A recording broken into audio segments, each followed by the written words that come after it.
What's done in the dark shall be exposed in the light.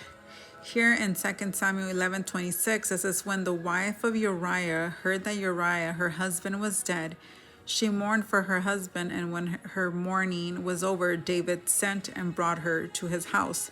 She became his wife and bore him a son, but the thing that David had done displeased the Lord.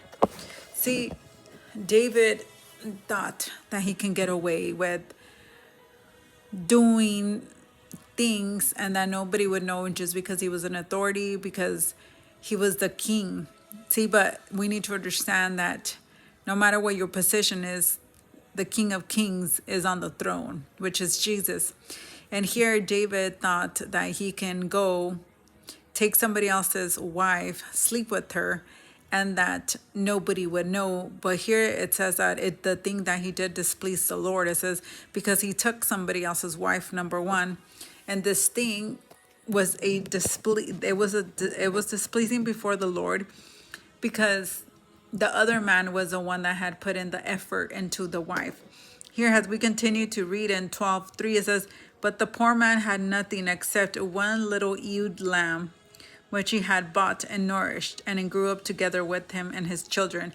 So here the one that had put in the work was Uriah. He put in the work and for his wife. It says here that the poor man had nothing except one little ewe lamb. That's how it's describing her, right? And it says that they grew together, and with his children, he ate of his own food and drank from his own cup, and lay in his own bosom. And it was like a daughter to him, and a traveler from the flock and from his own herd, to prepare for the wayfaring man who had come to him. But he took the poor man's lamb and prepared it for the man who had come to him.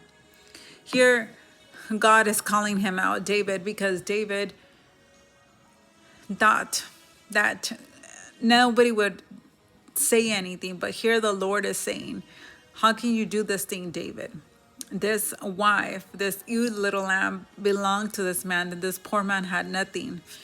And this thing that David had done displeased the Lord, because here God was able to look at David's heart and see what was inside David's heart.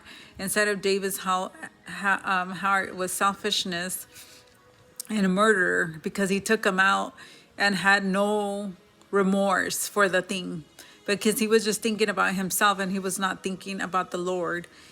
See, and this thing displeased the God of Israel.